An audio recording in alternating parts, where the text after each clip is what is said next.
সময় তখন ঠিক 11টা। সাঁই সাঁই করে 4টি গাড়ি এসে দাঁড়ালো শিকদার বাড়ির দুয়ারে। এক এক করে সবাই নেমে আসে গাড়ি থেকে। গাড়ি থেকে নামতেই চোখ বড় বড় করে তাকিয়ে থাকে সকলে শিকদার বাড়ির দিকে। বাড়ির রূপটাই যেন পাল্টে গেছে। রাজকীয় ভঙ্গিতে সাজানো হয়েছে পুরো বাড়ি থেকে শুরু করে বাড়ির আঙিনা। আর হবেই বা না কেন, কত বছর পর শিকদার বংশের 2 রাজপুত্রের আগমন হয়েছে, যারা শিকদার বংশকে এগিয়ে নিয়ে যাবে। তারা যে এসেছে এই ভুবনে, সেই 2 রাজপুত্র রাজ আর মেহেরিনের মাধ্যমে এসেছে শিকদার পরিবারে। জীবনের কত ঝড় ঝঞ্ঝা পার করে আজ তারা নিজের ঘরে ফিরেছে। সূর্য চাঁদের আলো মিলে যেন আল্লাহ নিজ হাতে আঁকিয়ে দিয়েছে মুখগুলো। আল্লাহ নিজ হাতে আঁকিয়ে দিয়েছে মুখ দুটো দেখেই হৃদয় জুড়িয়ে যায়। মেহেরিনের কোলে এক রাজপুত্র, আরেকজন চুমকির কোলে। সবার চোখ যায় রাজের দিকে। রাজ হেসে বলে, এগুলো স্রেফ আমার রাজকুমারদের গৃহপ্রবেশের আয়োজন। শিকদার পরিবারের নতুন সদস্যদের গৃহপ্রবেশ বলে কথা। আয়োজনে কোনো কমতি থাকলে চলবে নাকি? সবাই হেসে ওঠে। ঠিক সেই মুহূর্তে কজন সাংবাদিক সামনে এগিয়ে আসে। তারা রাজকে দেখে বলে, স্যার, আপনার অনুভূতি কেমন? এত ঝড় ঝাপটা পেরিয়ে 2 পুত্রকে নিয়ে আবার নিজের বাড়িতে ফিরতে পেরেছেন। রাজ সৌম্য মুখে বলে, অবশ্যই এই অনুভূতি প্রকাশ করার মতো নয়। যারা বাবা মা হওয়ার মতো এই মিষ্টি অভিজ্ঞতার সঙ্গে পরিচিত, শুধু তারাই জানে এই অনুভূতির মাহাত্ম্য। এই অনুভূতি আসলে কোনো শব্দে বোঝানো সম্ভব না। এরপর এক সাংবাদিক প্রশ্ন করে মেহেরিনকে, ম্যাম, আপনি একজন সাহসী নারী। আমরা শুনেছি আপনার সাহসিকতার কথা। আপনি কিভাবে লড়াই করেছেন নিজের সন্তানদের জন্য? মেহেরিন মিষ্টি হেসে বলে, একজন নারীর চেয়ে একজন মায়ের শক্তি বেশি। সেটা তো সবাই জানেন। একজন নারী জানে সন্তানের জন্মের সময় জীবন ঝুঁকির মধ্যে থাকে, তারপরও সে মা হওয়ার জন্য ঝুঁকি নেয়। তাহলে বুঝুন একজন মায়ের শক্তি কতটা। একজন মায়ের দেহে প্রাণ থাকা অবস্থায় সে তার সন্তানকে রক্ষা করতে থাকে। সেটা বলার কিছু নেই। আমি আশাবাদী ছিলাম, আর আমি সেই মায়েরই প্রতিনিধি, যে তার সন্তানের জন্য সব কিছু করতে পারে। সবার মুখে তখন আনন্দ ভাসা হাসি। প্রায় 5 মিনিট ধরে সাংবাদিকদের প্রশ্নের উত্তর দিয়ে রাজ এবার ভীষণ সংযতভাবে বলে, আপনারা যদি প্রশ্ন শেষ করে থাকেন তাহলে আমরা এখন যেতে চাই। এতগুলো অসুস্থ মানুষকে নিয়ে দাঁড়িয়ে থাকা আর সম্ভব হচ্ছে না। সাংবাদিকরাও সম্মতি জানায়। এরপর সবাই ধীরে ধীরে বাড়ির ভেতর এগিয়ে যায়। সবাই যখন গৃহপ্রবেশের আনন্দে ব্যস্ত, ঠিক তখনই হঠাৎ এক সাংবাদিক সাহস করে প্রশ্ন ছুড়ে দেয়, স্যার, যারা আপনাদের এত বড় ক্ষতি করতে চেয়েছে, আপনার পরিবারকে মেরে ফেলতে চেয়েছিল, আপনার অনাগত সন্তানকে পৃথিবীর আলো দেখতে দিতে চায়নি, তাদের উদ্দেশ্যে কিছু বলবেন না? বেশ কয়েক সেকেন্ড নিস্তব্ধতা। সবার মুখ থেকে যেন হাসির আলো মুছে যায়। এক মুহূর্তেই পরিবেশ পাল্টে যায়। রাজ ধীরে ধীরে পেছনে ফিরে দাঁড়ায়। চোখ দুটোই লাল আভা, তার মুখের চোয়ালে জোর টান। রাজ বলে, গুড কোশ্চিন। হ্যাঁ, অবশ্যই আমি তাদের উদ্দেশ্যে কিছু বলবো। তারপর পেছন থেকে কয়েক পা এগিয়ে আসে, ক্যামেরার সামনে এসে দাঁড়ায়। তার মুখে তখন এক অদ্ভুত ডেভিল হাসি। চোখ রাখে ক্যামেরার দিকে। তারপর বলে, পেছন থেকে আঘাত না করে পারলে সামনে আসুন। সম্মানের সাথে আপনাদের জায়গা মতো পৌঁছে দেব, চিরদিনের মতো। কার পরিবারের দিকে হাত বাড়িয়েছেন তা বুঝিয়ে দেব।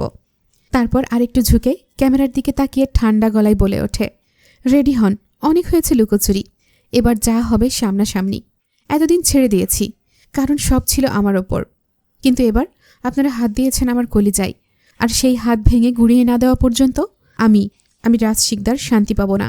তার কণ্ঠস্বর যেন হিমশীতল। উপস্থিত সবাই নিঃশ্বাস বন্ধ করে শোনে। তারপর আচমকা ভিন্ন টোনে মুখ তুলে বলে, আর হ্যাঁ, কাল দিন পর, মানে 2 দিন পর আমার রাজপুত্রদের নামকরণ হবে। সাথে 7টা গরু জবাই করে আকিকাও হবে। আপনাদের নিমন্ত্রণ রইল। আসবেন কিন্তু। গরু জবাই হবে দিনে, আর রক্ত ঝরবে রাতে। একটা লম্বা নিঃশ্বাস ফেলে রাজ হেসে ফেলে। তবে সেই হাসিতে কোনো উষ্ণতা নেই। সেই শীতল জ্বালাময়ী হাসি দেখে সাংবাদিকরা কেমন কেঁপে ওঠে। আর কেউ কোনো প্রশ্ন করার সাহস পায় না। রাজ ঠান্ডা মুখে বলে, আশা করি আপনাদের কাজ শেষ, এবার আসতে পারেন। রাজের বলা মাত্রই আশেপাশে থাকা রাজের মানুষগুলো সাংবাদিকদের খুব দ্রুত আর শিষ্টতার মধ্য দিয়ে বের করে দেয়। এরপর সবাই ধীরে ধীরে প্রবেশ করে শিকদার বাড়ির ভেতরে। বিকেল 4টা।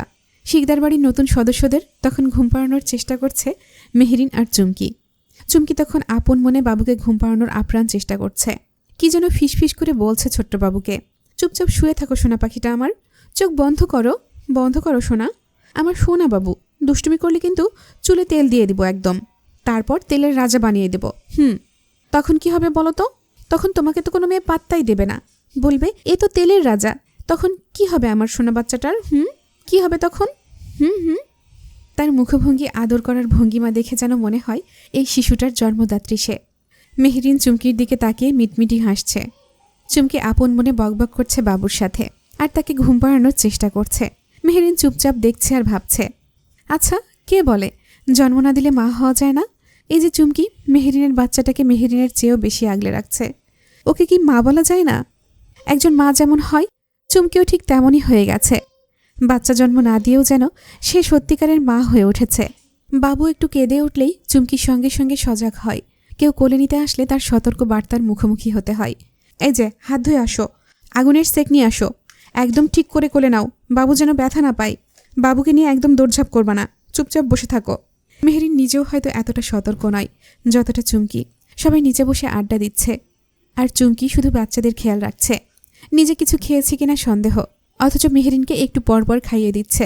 তার একটাই কথা, তুই না খেলে বাচ্চারা কি করে খাবে?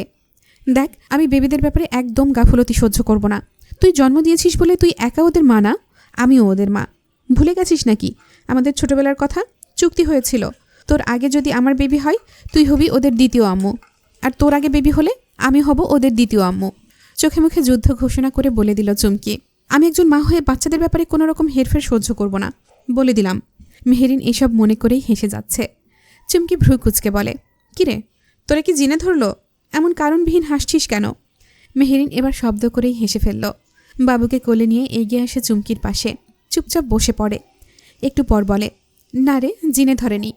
আমি আমার বিয়ানকে দেখছি, সে কি সুন্দর তার মেয়ের জামাইগুলোকে বকবক করে ঘুম পাড়াচ্ছে। চুমকি হেসে বলে, হ্যাঁ সেই তো। আমার মতো শাশুড়ি কি এই দুনিয়ায় আর কেউ পাবে, যে কিনা তার মেয়ের জামাইকে ছোট থেকে পেলে পুষে বড় করে আর পরে নিজের মেয়েকে তার গলায় ঝুলিয়ে দেবে? মেহেরিন হাসতে হাসতে বলে, তুই কি আর ভালো হবি না? চুমকি দাঁত বের করে হেসে বলে, আপাতত হতে পারছি না, তবে হয়ে যাব, বিশ্বাস কর। যেদিন আমার মেয়ে আর তোর ছেলের বিয়ে দেব সেদিন একেবারে ভালো হয়ে যাব। দুজনের হাসাহাসি আর খুনসুটি তখনও চলতে থাকে। ওপরের ঘরে এই নরম কোমল সময় কাটছে। রাজ, হৃদ আর শান্ত বেরিয়েছে, আর বাকিরা নিচে বসে আড্ডা দিচ্ছে। না না, আড্ডা বললে ভুল হবে, তারা রীতিমতো ঝগড়া করছে। তারা দুইটা রাজপুত্রের নাম ঠিক করেছে। না, নাম ঠিক করছে না, রীতিমতো মারামারি লাগিয়ে দিয়েছে নাম নিয়ে। চেঁচামেচি হয়ে হট্টগোল হচ্ছে, কেউ কাঁদছে না, চিৎকার করছে। শিকদার বাড়ির নিচতলায় যেন রাজপুত্রদের নামকরণের অনুষ্ঠান নয়, কেউ যেন যুদ্ধ ঘোষণা করেছে। মেহেরিন শোনে সেই আওয়াজ, চুমকিকে বলে, চল নিচে যাই, গিয়ে দেখে আসি কি নিয়ে আবার লাগলো। চুমকি হেসে ফেলে, আর দুই বান্ধবী মিলে দুইজন রাজপুত্রকে নিয়ে নিচে নেমে আসে। ওদের নিচে নামতে নামতেই মালিহা মির্জা আর ফায়জা চৌধুরী চলে আসে। দুজনই ওদের নিয়ে নেয়। দুই রাজপুত্র যখন নিজ নিজ খেয়ালে হাত পা ছুঁড়ে খেলছে তা দেখে চুমকি আর মেহেরিন হেসে ফেলে। নানুরা নাতিদের নিয়ে চলে যায় রূপা বেগমের রুমের দিকে। তারপর মেহেরিন আর চুমকি এগিয়ে যায় পরিস্থিতি দেখতে। আর দেখে যা যা বুঝল, কেস পুরোই জন্ডিস, মানে একেবারে তৃতীয় বিশ্বযুদ্ধ শুরু হয়ে গেছে। একদিকে লামিয়া আর আরশ দাঁড়িয়ে হাত নেড়ে নেড়ে ঝগড়া করছে। লামিয়া বলছে, আমি যেটা বলেছি সেটাই হবে। আরশ বলছে, না, আমি যা বলেছি তাই হবে। অন্যদিকে রাহি আর রাকিব তো রীতিমতো মারামারির জোগাড়। রাহি বলছে, আমি বলেছি মানে এটাই হবে। রাকিব বলছে, হ্যাঁ, মামাবাড়ির আবদার, তাই তো। আমি স্বাধীন দেশে থাকি, আমি ওদের হবু ফুপা, আমি যা বলবো তাই হবে। আরফা আর মাহির তো হাতাহাতিতে নেমে পড়েছে। মাহির আরফাকে কিল মেরে বলছে, আমার ভাগ্নেদের নাম আমি রাখব। আর আরফা মাহিরের চুল টেনে বলছে, আমি ওর খালামণি প্লাস ফুপি, আমি যা বলবো ওদের নাম তাই হবে। অন্যদিকে মেহবুবা আর লাবিব দাঁড়িয়ে আছে মুখোমুখি, দুজনেই রাগে ফুসফুস করছে। হঠাৎ মেহবুবা লাবিবের চুল খামচে ধরে বলে, আমি যা বলবো তাই হবে। লাবিব কিছু না বুঝেই সেও মেহবুবার চুল টেনে ধরে বলে, আমি ওর চাচ্চু প্লাস আঙ্কেল, আমি ঠিক করব ওদের নাম। মেহবুবা বলে, আমার চুল ছাড়, নইলে মেরে দেব কিন্তু বাদর। লাবিব বলে, মেরে দেখাও, আমিও আজ মারব লেদা বাচ্চা, জানো আমি জিম করি। মেহবুবা বলে, তোর জিমের মাইরে লাল সালাম, চুল ছাড় নয়তো মেরে দেব সত্যি। লাবিব বলে, মেরে। এটা বলার সাথে সাথেই ঠাস করে একটা থাপ্পড় লাবিবের গালে পড়ে। লাবিব কিছুক্ষণ চুপচাপ তাকিয়ে থাকে, তারপর মেহবুবার দিকে তাকিয়ে কাতর স্বরে বলে, আমি তোমার স্বামী জান, তুমি আমার অর্ধাঙ্গ, তুমি আমার জান প্রাণ কলিজা ফুসফুস কুসকুস সব, আর সেই তুমি কিনা আমাকে মারলে। জান, ইটস নট ফেয়ার। মেহবুবা দুই হাত বুকের ওপর ভাঁজ করে দাঁড়িয়ে বলে, বেশ করেছি, আমার মুখে মুখে কথা বলবি আর? আমি না তোর বউ, তুই আমার সব কথা না শুনে তর্ক করছিস কেন বাদর? লাবিব বলে, লেদা বাচ্চা। মেহবুবা রাগে তাকায়। লাবিব গালে হাত বোলাতে বোলাতে বলে, কি জোরেই না মারলি লেদা বাচ্চা, ইস, তোর থাপ্পড় খেয়ে আমার জীবন যৌবন শুকিয়ে কিসমিস হয়ে যাওয়ার জোগাড়, কিডনি খুলে গলায় আটকে যাচ্ছে, আর হার্ট গিয়ে উঠে বসেছে আমার মাথায়। মেহবুবা ফুসফুস করছে রাগে। এদিকে চুমকি আর মেহেরিন একে অপরের দিকে তাকায়। চারপাশের এই দৃশ্য দেখে হঠাৎই তাদের চোখ গিয়ে পড়ে মেহেরের ওপর। সবার যখন যুদ্ধাবস্থা, কে কি নাম রাখবে, কিল মারামারি করছে, তখন সে এক কোনায় বসে পপকর্ন খাচ্ছে আর চোখ গোল গোল করে যুদ্ধ উপভোগ করছে। মেহেরিন চুপচাপ গিয়ে মেহেরের পাশে বসে পপকর্ন নিয়ে মুখে পুরে। চুমকিও পেছনে এসে বসে। তিনজন মিলে লাইভ শো দেখছে। দেখতে দেখতে হঠাৎ মেহেরিন বলে উঠল, ধুর, মজা পাচ্ছি না, ভালোভাবে মারামারি লাগতোরা। মেহেরিনের কথায় সব যুদ্ধরত সদস্যরা ঘুরে তাকায় তাদের দিকে, আর মেহেরিন তাদের দেখে বলে, আমার দিকে তাকিয়ে কি করো, মারামারি করো ঠিকমতো। আমরা তো টিকিট কেটে বসে আছি, আর ভালো ঝগড়া না হলে মজা কই? মারামারি ভালো হচ্ছে না দেখে পপকর্ন খেয়েও মজা পাচ্ছি না। সবাই একসাথে চিৎকার করে বলে ওঠে। মেহেরিন তখন পপকর্ন মুখে নিয়ে আয়েশ করে বসে বলে ওঠে, এই না, হ্যাঁ নাও, শুরু করো সবাই। ঠিক তখনই ঘরে প্রবেশ করে রাজ, হৃদ আর শান্ত। তারা সবাইকে চুপচাপ দেখে হৃদ বিড়বিড় করে বলে, আবার কোন ড্রামা শুরু করেছে এরা কে জানে। রাজও একই সুরে বলে ওঠে, কিছু তো একটা হয়েছে, দেখ সব কয়টা মুখ কেমন করে আছে, মুরগির পশ্চাতের মতো করে রেখেছে। হৃদ হেসে ফেলে। শান্ত রাজের কথা না বুঝেই বলে ফেলে, ভাই মুরগির পশ্চাৎ মানে কি? রাজ শান্তর দিকে ফিরে তাকায়। হৃদ একটা গাট্টা মেরে বলে, মুরগির পাছা শালা। শান্ত মুরগির পশ্চাতের মানে শুনে হঠাৎ সবার মুখের দিকে একবার তাকায়, তারপর হাহা হিহি করে হেসে ওঠে। সবার চোখ এবার শান্তর দিকে। শান্ত হাসি থামাতে পারছে না কিছুতেই। মাঝখানে চুপচাপ উঠে দাঁড়ায় চুমকি। শান্তর সামনে গিয়ে গম্ভীর মুখে বলে, এমন বেয়াক্কেলের মতো দাঁত বের করে হাসছো কেন? খুব হাসি বের হচ্ছে মুখ দিয়ে, তাই না? দিব নাকি এক গ্লাস করলার শরবত করে? শান্তর হাসি মুহূর্তেই থেমে যায়। সে গলা নামিয়ে বলে, প্লিজ না, আমি আর হাসব না। তাও ওসব অখাদ্য কুখাদ্য খেতে বলো না তো। এই কথা শুনে সবাই এবার একসাথে হেসে ফেলে। শান্ত সবার দিকে তাকিয়ে বলে, হাসো হাসো, তোমাদেরই সময়। আমার বউকে তো চেনো না, দেখতে এইটুকু হলে কি হবে, তার অনেক পাওয়ার কিন্তু। চুমকি ভ্রু কুচকে বলে, বেশ খই ফুটেছে মুখে, আনবো নাকি? শান্ত তখন 2 হাত তুলে বলে, মাফ করো ম্যাডাম, আমার এই মুখে তালা দিলাম। রাজ তখন গলা খাকারি দিয়ে বলে ওঠে, সবাই একসাথে এমন মারামারি ঝগড়া বিবাদের কারণ কি? বলতে বলতে সে গিয়ে বসে পড়ে। তার পাশে আয়েশ করে বসে পড়ে হৃদ আর শান্ত। একজন কাজের লোক আসে, ওদের হাতে একে একে শরবত দিয়ে যায়। বাকিরা সবাই এসে রাজের কাছে নালিশ দিতে শুরু করে। রাজ এক মনে শরবত খেতে খেতে সবার নালিশ শুনতে শুরু করে। তারপর একদমে বলে, বুঝলাম, আমার ছেলের সংখ্যা মাত্র 2 জন, আর তাদের নাম রাখতে গিয়ে এত লোকজন মারামারি করছে। এখন কি করা যায় বলো তো? সবাই তখন চুপচাপ রাজের দিকে তাকিয়ে থাকে। রাজ মিষ্টি হেসে বলে, কারো মারামারি করার দরকার নেই। আমার বাচ্চাদের মা এখন 1 জন নয়, 2 জন। একজন মেহেরিন শিকদার, আমার বউজান, আর একজন আমার বনু, মানে শান্তর আতঙ্ক। চুমকি সঙ্গে সঙ্গে বলে, ভাইয়া। রাজ হেসে বলে, না মানে শান্তর বউ। সবার মুখে তখন খিলখিল হাসি। রাজ উঠে দাঁড়িয়ে বলে, তাহলে বাচ্চাদের নাম রাখার দায়িত্বটা আমরা ওদের মায়েদের উপরেই রাখি নাকি? সবাই কিছুক্ষণ চুপ করে থাকে। তারপর একসাথে বলে ওঠে, হ্যাঁ হ্যাঁ, ঠিক ঠিক। মেহেরিন আর চুমকি একে অপরের দিকে তাকায়। তারপর একসাথে না বলে চিৎকার করে ওঠে। সবাই এবার ওদের দিকে তাকায়। মেহেরিন আর চুমকি একসাথে বলে, ওদের নাম রাখবে কোনো হুজুরে। বলা শেষে একে অপরের দিকে তাকিয়ে হেসে ওঠে। দুজনের কথা যে একই দিকে গড়াবে তা ওরা নিজেরাও ভাবেনি। ওদের কথার মাঝেই রূপা বেগম এসে দাঁড়ান। ওদের কথা শুনে হাসতে হাসতে বলে, একদম ঠিক বলেছ তোমরা, নাম রাখা উচিত কোনো হুজুরকে দিয়ে। সবারই মুখে তখন হাসি। প্রস্তাবটা এবার সবারই পছন্দ হলো। এত হট্টগোলের পর যেন একটুখানি প্রশান্তির বাতাস বইল। রাতের খাওয়া দাওয়া শেষ। সবাই যার যার রুমে চলে গেছে। চুমকি কিছুক্ষণ আগেই নিজের রুমে গেছে। না, সে যেতে চায়নি। শান্ত রীতিমতো টেনে নিয়ে গেছে তাকে। বাচ্চারা ঘুমিয়ে গেছে। মেহেরিন বাচ্চাদের কাপড় গোছাচ্ছে। রাজ সবেমাত্র গোসল সেরে বেরিয়েছে। পরনে সেই আগের মতোই, কেবল একটা ট্রাউজার। মেহেরিন এক নজর রাজের দিকে চেয়ে থেকে বলে, আপনার কি একটুও লজ্জা করে না? রাজ মাথা মুছতে মুছতে বলে, আমার লজ্জা কবে ছিল বলো তো? মেহেরিন হতাশ হয়। তারপর আবার বলে, আপনি এখন 2 বাচ্চার বাবা, ভুলে গেছেন নাকি? রাজ স্বাভাবিক উত্তর দেয়, ভুলে যাব কেন, এই তো সামনেই শুয়ে আছে আমার 2 রাজপুত্র। মেহেরিন দাঁত কিড়মির করে বলে, তাহলে এখনো এমন উদম গায়ে আমার সামনে ঘোরাঘুরি করছেন কেন? রাজ তোয়ালেটা ছুঁড়ে মারে একপাশে। মেহেরিনের কাছে গিয়ে বলে, কেন? আমাকে এভাবে দেখলে তোমার কি কিছু কিছু হয়? মেহেরিন রাজের চোখে চোখ রেখে বলে, আপনার লজ্জা করে না? 2 বাচ্চার মাকে আপনি সিরিয়াস করছেন? রাজ বুক ফুলিয়ে বলে, আমি কি পরনারীকে কিছু বলছি নাকি? আমার যা দেখার সব তো আমার বউই। যা করার তা করার সবই আমার বউকে। যা খাওয়ার তাও আমার বউ। মেহেরিন চোখ বড় বড় করে বলে, মানে? রাজ ঠোঁট কামড়ে হেসে বলে, ছি বউ, তোমার মাইন্ড এত খারাপ কেন? আমি তো আমাকে দেখার কথা বলছি, আর চুমু খাওয়ার কথা বলছি। মেহেরিন দিক বিদিক তাকিয়ে বলে, আপনি খুব নির্লজ্জ। রাজ হাসে, তা শুধু একজনের কাছেই, তোমার কাছেই শুধু আমি এমন, বাকি সবার কাছে আমি এখনো সৎপুরুষ। এই বলেই মেহেরিনের গালে একটা চুমু খায়। মেহেরিন বলে, মরণ, সরুন দেখি, বাচ্চারা উঠে যাবে। রাজ কাতর সুরে বলে, বউ আমার না, বউ পাচ্ছে। মেহেরিন বলে, এখনও আপনার বউ পায়? আমি এখন 2 বাচ্চার মা, আগের মতো সুন্দরীও না, আগের থেকে মোটা হয়ে গেছি আমি এখন। আর হঠাৎ করে রাজ মেহেরিনকে শক্ত করে ধরে বলে, নেক্সট টাইম যেন এমন কথা তোমার মুখে না শুনি। তুমি মোটা হও বা চিকন, তাতে আমার কিছু যায় আসে না। তুমি যখন বুড়ি হয়ে যাবে, তোমার চামড়া ঝুলে যাবে, তখন আমি তোমাকে সেই প্রথম দিনের মতোই ভালোবাসবো। এখন যতটা ভালোবাসি ঠিক তার চেয়েও বেশি ভালোবাসবো, বুঝলে? মেহেরিনের চোখে তখন আনন্দ অশ্রু। রাজ ধীরে ধীরে ওকে ছেড়ে দেয়, গভীর শ্বাস নেয় 2 বার, তারপর বলে, আর কখনো এমন কথা বলবে না।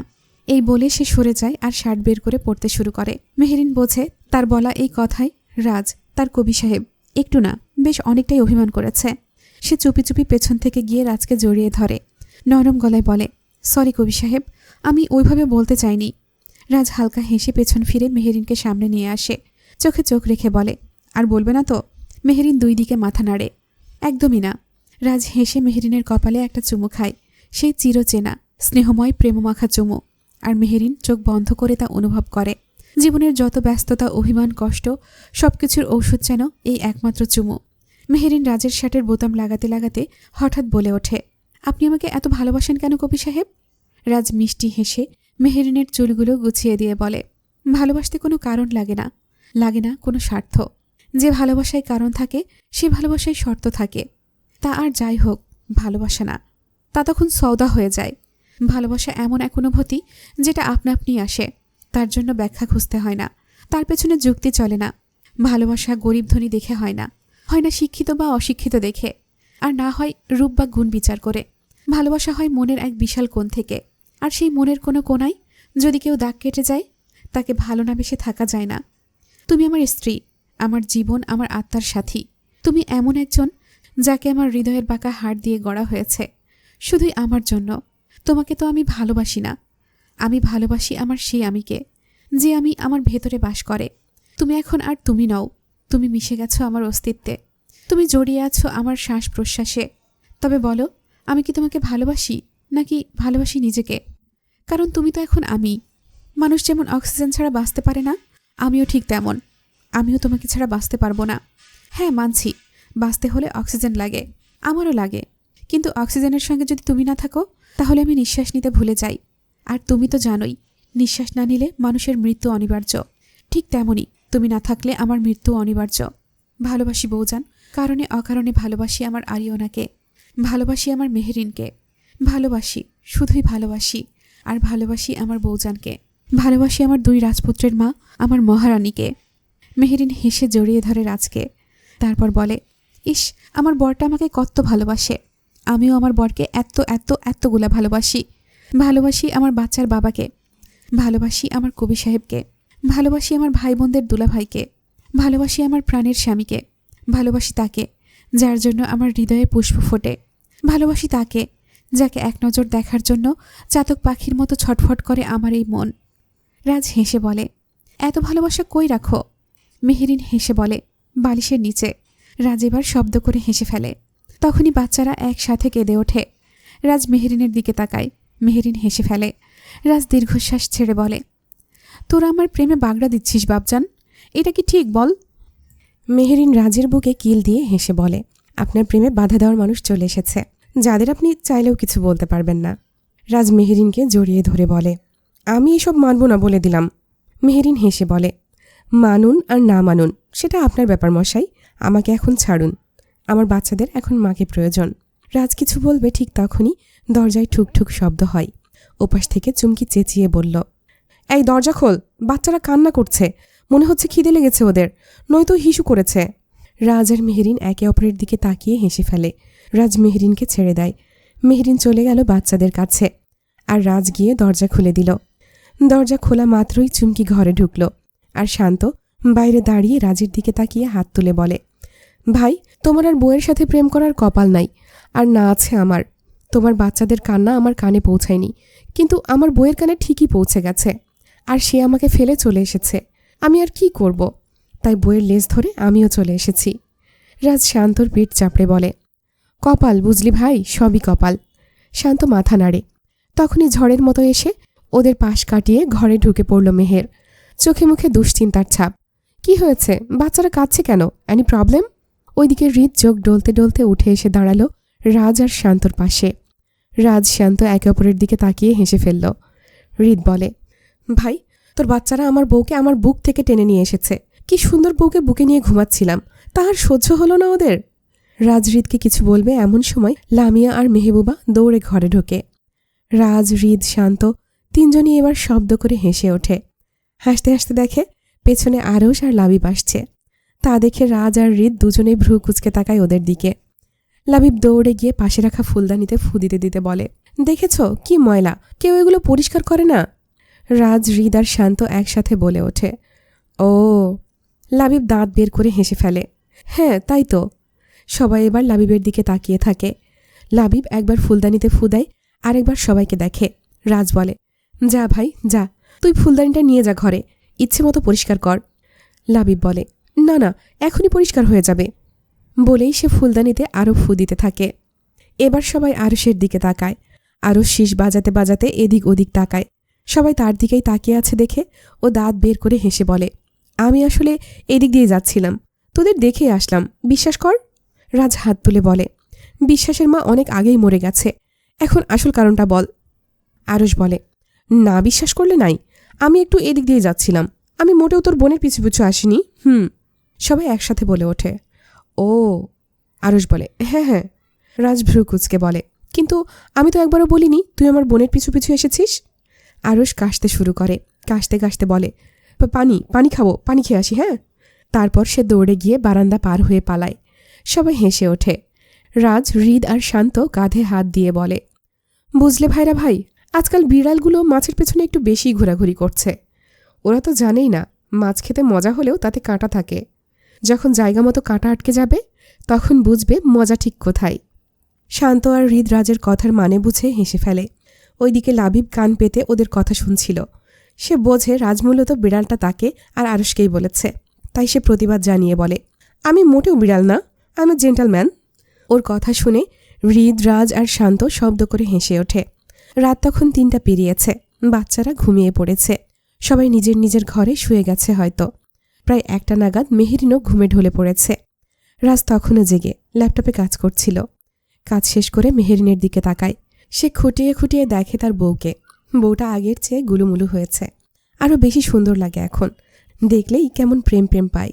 এই যে রাজ এখনও তার বউয়ের প্রেমে পড়ে যাচ্ছে। মনটা আঁচান করছে, একটু আদর করতে মন চাইছে, টুপ করে কয়েকটা চুমু খেতে ইচ্ছে করছে। কিন্তু এই মেয়েকে কে বোঝাবে? বললেই বলে, আপনি এখন 2 বাচ্চার বাবা। রাজ মুখ দিয়ে বিরক্তির শব্দ করে, তারপর ফিসফিসিয়ে বলে, এই মেয়েকে কে বোঝাবে প্রেম কি? আর বাবা মা হওয়ার পর কি আটকে যায়?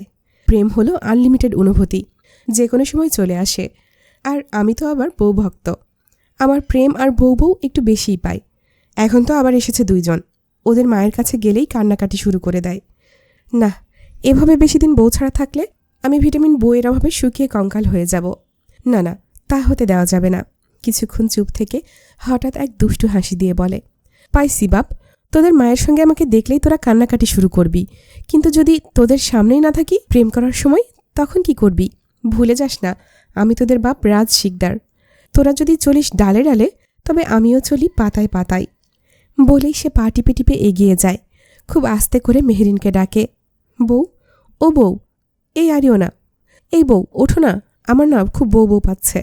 মেহেরিন ঘুমের ঘুরে বলে, যা তো সর, মাঝরাতে বউ বউ পায়, চুপচাপ ঘুমাশালা। রাজ ভ্রু কুচকে বলে, দেখেছ আমাকে ঘুমের মধ্যেও বকে। সে যাই হোক, আমি ওইসব গায়ে মাখি না। বউ তো একটাই, বকুক মারুক তাতে কি।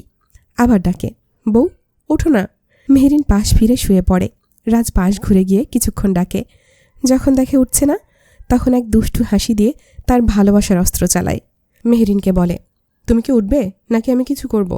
মেহেরিন ঘুমের মধ্যেই বলে, যা মন চাই কর, আমি এখন ঘুমাচ্ছি, ডাকলে মার আছে কপালে। রাজ সঙ্গে সঙ্গে মেহেরিনের ঠোঁট আঁকড়ে ধরে, মেহরিন তৎক্ষণাৎ চোখ মেলে তাকায়। সে আসলে ঘুমায়নি, দেখছিল রাজ কি করে। এমনটা করবে বুঝতে পারেনি। রাজ যখন তার তৃষ্ণা মেটাতে ব্যস্ত, মেহরিন সুযোগ বোঝে রাজের ঠোঁটে একটা কামড় বসিয়ে দেয়। রাজ চোখ রাখে মেহরিনের চোখে, আর সেই শান্ত চোখে তাকাতেই মেহরিনের সারা শরীরে এক অদ্ভুত স্রোত বয়ে যায়। রাজ কিছু বলে না, মেহরিনকে তুলে নেয় কোলে। মেহরিন চিৎকার করতে চায়, কিন্তু পারে না। বাচ্চারা উঠে যাবে বলে ধীরে বলে, এই মধ্যরাতে কোথায় নিচ্ছেন? রাজ বলে, প্রেম করতে, আমার বউ পাচ্ছে। মেহরিন হেসে বলে, আচ্ছা আমাকে নামান। রাজ নামিয়ে মেহরিনের হাত ধরে বলে, চলো ছাদে যাব, একটু চন্দ্রবিলাস করে আসি। মেহরিন ও রাজের হাত ধরে বলে, ওকে চলুন। ওরা দুজন চাঁদের দিকেই যাচ্ছিল। হঠাৎ কারো পায়ের শব্দে ওরা সতর্ক হয়ে যায়। রাজ মেহরিন শব্দের উৎস খুঁজে সেদিকে যায়। একটু এগোতেই দেখে দুইজন চুপি চুপি একদম চোরের মতো ছাদের দিকে যাচ্ছে। রাজ কিছু বলতে চায়, মেহরিন তৎক্ষণাৎ রাজের মুখ চেপে ধরে বলে, হুশ, চুপ, দেখি কি করে। রাজ মাথা নাড়ে। তারা পিছু পিছু যেতে শুরু করে। তারা দুজন গিয়ে থামে একদম ছাদের দরজার কাছে। ওরা ছাদে না গিয়ে ফিরে আসছিল। যেই পিছু ফেরে ঠিক তখনই দেখে রাজ আর মেহরিন দুই হাত বুকের কাছে গুজে দাঁড়িয়ে আছে। দুজনেই থমকে যায়। মুহূর্তেই দুজনেই দুই দিকে ঘুরে দাঁড়ায়। মেহরিন ভ্রু কুঁচকে গম্ভীর গলায় বলে, রাত কয়টা বাজে? তোমরা এখন এখানে কেন? আরশ আর লামিয়া দুজন যেন চুরি করতে এসে ধরা পড়ে গেছে। রাজ খ্যাক খ্যাক করে বলে ওঠে, কয়দিন পর তো বিয়ে করবি, এখন একটু প্রেম আটকে রাখা যায় না? আরশ বলে, ভূতের মুখে রাম নাম। রাজ ভ্রু কুঁচকে বলল, কি বললি? আরশ গলা নামিয়ে বলে, না ভাইজান, কিছু না। আপনারা এখন এখানে কি করছিলেন? মেহরিন ঠোঁট বাঁকা করে হেসে বলে, চোর ধরতে এসেছি। সে যাই হোক, তোমরা এমন ছাদে চোরের মতো এসে আবার ডাকাতের মতো চলে যাচ্ছিলে কেন? আরশ চট করে বলে, কারণ ছাদে আর এক জোড়া প্রেম করছে। রাজ ভ্রু কুঁচকে বলল, কারা? লামিয়া মুখ চেপে হাসে, তারপর বলে, আমার ভাই আর তোমার শালিকা। রাজ কপাল চাপড়ে বলে, ছ্যা ছ্যা ছ্যা, একটাও আমার মতো হলো না রে, একটাও প্রেম আটকে রাখতে পারল না। ওদের তো আমাকে দেখে শেখা উচিত ছিল কিভাবে প্রেম আটকে রাখতে হয়। মেহরিন হালকা কটাক্ষ করে বলে, ও আচ্ছা তাই নাকি? রাজ এদিক ওদিক তাকিয়ে বলে, হ্যাঁ অবশ্যই। মেহরিন বলে, আপনাদের ক্লাস পরে নিচ্ছি, আগে ওদের ক্লাস নেই। এই বলে ওরা ছাদের দিকে এগোতে চায়। ঠিক তখনই আরও দুই জোড়া পায়ের শব্দ শোনা যায়। মেহরিন চারপাশে তাকিয়ে বলে, সবাই লুকাও, দেখি এবার কারা প্রেম করতে আসছে। যেমন কথা তেমন কাজ, সবাই লুকিয়ে পড়ে। লাইট অফ, তাই তেমন কিছু বোঝা যায় না। দুই জোড়া পা এগিয়ে আসে, ছাদের দরজার কাছে দাঁড়ায়। ছাদে দেখা যায় লাবিব আর মেহবুবাকে। তারা কেটে পড়তে চেয়েছিল, কিন্তু ঠিক তখনই সবাই বেরিয়ে আসে। রাজ আর আরশ গিয়ে হাত রাখে হৃদের কাঁধে। হৃদ চমকে ওঠে। মেহরিন আর লামিয়া গিয়ে দাঁড়ায় মেহেরের সামনে। সঙ্গে সঙ্গে মেহের দূরে যেতে চায়, কিন্তু তার আগেই লামিয়া আর মেহরিন ধরে ফেলে। মেহের বলে, কি কি হয়েছে? এভাবে ধরাধরি করছো কেন? লামিয়া বলে, ভাবি তুমি এখানে কি করছিলে বলো তো? এমনি আসছিলাম। মানে আসলে কেন আসছিলাম বলো তো? আমরা আসছিলাম না, মানে আমরা বাড়ি পাহারা দিচ্ছিলাম। হ্যাঁ, বাড়ি পাহারা দিচ্ছিলাম আমরা, তাই না হৃদ? হৃদও বলে ওঠে, হ্যাঁ আমরা বাড়ি পাহারা দিচ্ছিলাম। রাজ বলে, হ্যাঁ ভাইয়া, আমরা ছোটবেলায় খেয়েছি সুজি, তাই সব কিছুই বুঝি। বুঝো না ব্যাপারটা? হৃদ কিছু বলবে, ঠিক তখনই আরও কারো পায়ের শব্দ পাওয়া যায়। সবাই একসাথে কপাল চাপড়ায়। নিশ্চয়ই চুমকি আর শান্ত। মেহরিন হাসে, আসতে দাও, লুকাও সবাই। সবাই হাসতে হাসতে আবারও লুকিয়ে পড়ে। চুমকি আর শান্ত বকবক করতে করতে এসে দাঁড়ায় ছাদের দরজায়। ছাদে লাবিব আর মেহবুবাকে দেখে চুমকি বলে, দেখেছ এই পুচকি বোনটাকে? এরা মাঝরাতে প্রেম করছে। দাঁড়াও, ওদের দেখাচ্ছি মজা। শান্ত চুমকিকে টেনে ধরে বলে, ওদের কিছু বলতে গেলে আমরাই ফাঁসব। যখন ওরা জিজ্ঞেস করবে আমরা কেন এসেছি, তখন? তার থেকে ভালো চলো ঘরে চলে যাই। চুমকি ধুম করে শান্তর পিঠে একটা কিল মেরে বলে, আমি আসতে চেয়েছিলাম, তুই তো জোর করে নিয়ে এলি। তোর নাকি এই আধা রাতে পীড়িত করতে মন চায়। শান্ত কাতর গলায় বলে, ইস তুমি কথায় কথায় মারো কেন? ব্যথা পাই তো। চুমকি খ্যাক খ্যাক করে ওঠে, বেশ করেছি। তোর প্রেম পীড়িতি যদি আর মাঝরাতে আসে, তোকে আর তোর প্রেমকে দুটাকেই মেরে বালিশ চাপা দিয়ে দেব। মারামারি শেষে যেই না ওরা যেতে যাবে, ঠিক তখনই সবাই বেরিয়ে আসে। রাজ, হৃদ আর আরশ হাসতে হাসতে গিয়ে দাঁড়ায় শান্তর পাশে। মেহরিন, মেহের আর লামিয়া গিয়ে দাঁড়ায় চুমকির পাশে। সবাইকে দেখে চুমকিও আর এক ঘা দেয় শান্তর পিঠে। তারপর বলে, নে এখন 16 কলা পূর্ণ হলো। মেহরিন হাসতে হাসতে বলে, আহারে বেচারা শান্ত ভাইয়া, কি মারটাই না খেলো। রাজ আর হৃদ একসাথে বলে ওঠে, ওইগুলো সবার কপালে আছে। শান্ত কষ্ট নিয়ে বলে, দেখ ভাই দেখ, আমরা স্বামী জাতি কত অবহেলিত, কত নির্যাতিত এই দুনিয়ায়। রাজ আর হৃদ বলে ওঠে, ঠিক ঠিক। মেহেরিন, মেহের আর চুমকি একসাথে বলে, কি? অমনি রাজ, হৃদ, শান্ত তিনজনই একসাথে সারেন্ডার স্টাইলে হাত তুলে বলে, মাপ চাই ভাই, মাপ চাই। আরশ আর লামিয়া হেসে ফেলে। মেহেরিন হেসে বলে, চলো সবাই, সব চোর ধরা শেষ, এবার ডাকাতদের ধরতে যাই। সবাই হেসে এগিয়ে যায়। ওরা ছাদে গিয়ে দেখতে পায় মেহবুবা লাবিবের কাঁধে মাথা রেখে বসে আছে, আর ওরা দুজন গুজুর গুজুর ফুসুর ফুসুর করছে। ঠিক তখনই রাজ কাশি দেয়। লাবিব হঠাৎ বলে ওঠে, কি ব্যাপার, তোমার গলা এমন ছেলেদের মতো হয়ে গেল কেন? মেহবুবা সাথে সাথেই খেকিয়ে ওঠে, কি বললা তুমি? আমার ভয়েস ছেলেদের মতো? তুমি জানো কত ছেলে আমাকে আমার ভয়েসের জন্য প্রেমের প্রস্তাব দিয়েছিল? লাবিব কিছু বলবে ঠিক তখনই মেহেরিন কাশি দেয়। মেহবুবা বলে, আরে তোমার ভয়েস তো মেয়েদের মতো হয়ে গেল, কেমনে? দুজন এটা নিয়ে কিছু বলবে তার আগেই লাবিব আবার বলে, তুমি তো ছেলেদের মতো কাশলে, আর অমনেই বেশ। মেহবুবার রেগে বোম, ঠাস করে একটা থাপ্পড় মারে, তুই আমায় ছেলে বলিস? বেয়াদব, তোকে বিয়েই করব না, প্রয়োজনে কানা ল্যাংড়া বুড়াকে বিয়ে করব, তাও তোকে না। লাবিব অসহায় গলায় বলে, তাহলে আমাদের টুনির কি হবে? মেহবুবা বলে, তোর আর তোর টুনি দুজনেই চুলোই যা শয়তান। যেই না মেহবুবা উঠে চলে যাবে, অমনি সবাই একসাথে হেসে ফেলে। হাসি থামতেই চায় না কিছুতেই ওদের। মেহবুবা আর লাবিব একে অপরের দিকে তাকিয়ে তড়াক করে পেছনে ফিরে যায়। তারা দেখে রাজ, মেহেরিন, চুমকি, শান্ত, হৃদ আর মেহের হাসতে হাসতে একে অপরের শরীরেই পড়ে যাচ্ছে। মেহবুবা রেগে তাকায় লাবিবের দিকে। লাবিব অসহায়ের মতো তাকিয়ে থাকে সবার দিকে। তা দেখে সবাই আরও জোরে হেসে ওঠে। মেহবুবা দৌড়ে পালাতে চায়, কিন্তু মেহেরিন, মেহের, চুমকি আর লামিয়া তার পথ আটকে দাঁড়ায়। লাবিব ততক্ষণে দৌড়ে গিয়ে একটা পানির টব হাতে নিয়ে ফুল গাছে পানি দিতে দিতে বলে, গাছগুলোতে কেউ পানি দেয় না, দেখেছ? কাজের লোকগুলো কেমন কামচোরা, তাই ভাবলাম একটু পানি দিয়ে আসি। এসে দেখি মেহবুবা মন খারাপ করে আকাশের দিকে তাকিয়ে আছে। লাবিব গলায় সুর এনে বলে, তাই আমি শুধু ওকে বসে একটু সান্ত্বনা দিচ্ছিলাম। সত্যি। সবাই একসাথে বলে ওঠে, ও। তারপর সবাই আবার হেসে ওঠে। লাবিব ফাঁক বুঝে দেয় এক দৌড়। দৌড়াতে গিয়ে কতবার যে এইদিক ওইদিক পড়ে গেছে তাও থামে না। সবাই সেটা দেখে আরও জোরে হেসে ফেলে। তারপর আবার একে একে সবাই নিজের রুমে ফিরে যায়। আধার কেটে যেমন আলো আসে, তেমনি রাত শেষে আসে দিন। আরও একটা নতুন দিনের সূচনা। রাত জেগে থাকার কারণে ঘুম ভেঙে উঠতে দেরি হয়ে যায় সবার। তবে এতে বিশেষ কোনো সমস্যা নেই। আরও শান্ত আর হৃদ অফিস থেকে ছুটি নিয়েছে। রাজ আর লাবিব আজ অফিসে যাবে না। বাচ্চারা তাদের নানুর কাছে। ফায়জা চৌধুরী রান্না করছে, আর তাকে হেল্প করছে দুজন কাজের লোক। রূপা বেগম আর মালিহা মির্জা দুজনেই বাচ্চাদের নিয়ে বসে গল্প করছে। সময় তখন 11:40। সবাই বসে সকালে নাস্তা করছে আর বকা খাচ্ছে। রূপা বেগম, মালিহা মির্জা আর ফায়জা চৌধুরী তিনজনেই প্রবলভাবে বকাবকি করছে। কেন সবাই এত রাত জেগেছিল? খাওয়া শেষ হলে সবাই বসে আলোচনায় মেতে ওঠে। কাল বাচ্চাদের 7 দিন আর আকিকা। অনেক মানুষ আসবে। তার পাশাপাশি রাজ অনেক এতিমখানায় দান করেছে, জামা দিয়েছে, খাবার পাঠিয়েছে, গরিব দুঃখীদের জন্য অনেক সাহায্য করেছে। কালকে কি হবে সেই নিয়েই চলছে আয়োজনের আলাপ। বড়রা কেউ নেই, সবাই রূপা বেগমের ঘরে, বাচ্চারাও ওখানেই। হঠাৎ হৃদ বলে ওঠে, তুই ভালো ভাই, বাচ্চার বাপ হয়ে গেলি। আমার কপালে মনে হয় বাবা হওয়া লেখা নেই। শান্ত বলে, হ্যাঁ ভাই, ঠিক আমারও।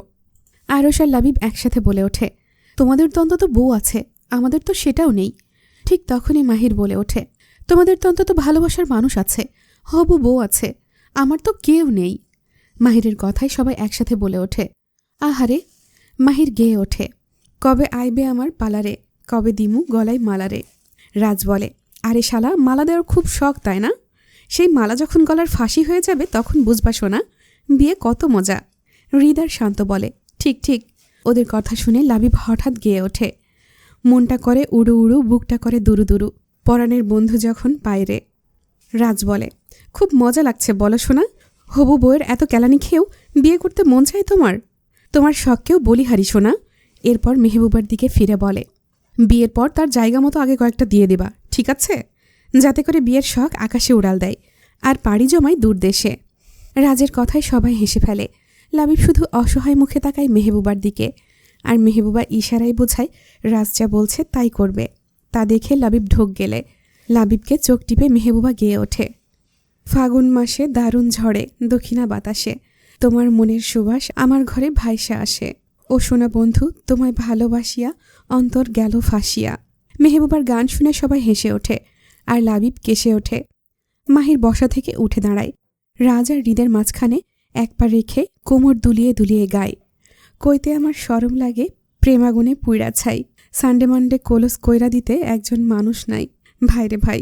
গান শেষে রাজ আর হৃদকে চুমু খেয়ে বলে, আমি বিয়া করুম দুলা ভাই। মাহিরের কাণ্ড দেখে বাকি সবার হাসতে হাসতে অবস্থা খারাপ। রাজ আর হৃদ একসাথে বলে ওঠে, ও শিট। একটা অন্ধকার আচ্ছন্ন ঘর, ঠিকমতো নিঃশ্বাস নেওয়া যাচ্ছে না। কেমন যেন একটা ধোঁয়া, সেই ঘন ধোঁয়ায় যেন বিষের মতো চারদিকে ছড়িয়ে আছে। শ্বাস নেওয়াটা দুঃসহ। দুই পাশে ছোট ছোট বাচ্চার কান্না, সেই কান্নায় যেন মেহেরিনের বুক চিরে যাচ্ছে।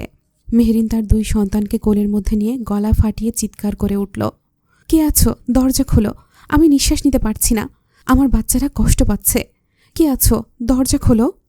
বাচ্চাদের কান্নার গতি বাড়তে থাকলো। মেহেরিন কান্নায় ভেঙে পড়ল। কেউ আসছে না কেন? কেউ কেন সাহায্য করছে না? তাহলে কি আমি আর আমার বাচ্চারা মরে যাব? কেউ বাঁচাতে আসবে না?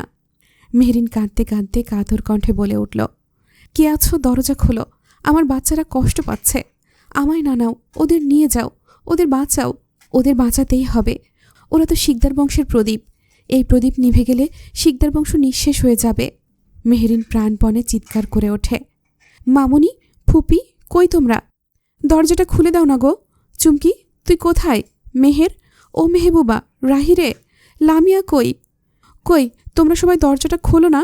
লাবিব, তোমার আম্মাজানরা কষ্ট পাচ্ছে, দরজাটা খোলো। কবি সাহেব, কবি সাহেব কই? আপনার আরিও না? আপনার বউজান তো একেবারে অসহায় হয়ে গেল, বাঁচাবেন না তাদের? আপনার বউজানের নিঃশ্বাস নিতে কষ্ট হচ্ছে, শুনছেন আপনি? কোথায় আপনি? বলতে বলতেই কান্নায় ভেঙে পড়ে মেহেরিন। দরজার পিঠে ভর দিয়ে বসে পড়ে সে, দুই সন্তানকে কোলের মধ্যে চেপে ধরে। কবি সাহেব, আপনি তো বলেছিলেন আমি বাঁচব, আমার বাচ্চারা বাঁচবে। কই আপনি? আসছেন না কেন? আমার এত বড় বিপদে আপনি কেন আসছেন না? সেই মুহূর্তে হঠাৎ দুই মুখোশধারী লোক এগিয়ে আসে মেহেরিনের দিকে, তাদের হাতে বন্দুক। মেহেরিন গলা কাঁপিয়ে বলে, কে আপনারা? কেন এসেছেন এখানে? লোক দুটো ভয়ঙ্কর রকমের হাসে। সেই হাসিতে এমন কিছু আছে যা শরীরের ভেতর ঠান্ডা স্রোতের মতো বয়ে যায়। কি বিদঘুটে সেই হাসি! মেহেরিন এবার গর্জে ওঠে, বলুন আপনারা কে? কেন এসেছেন এখানে?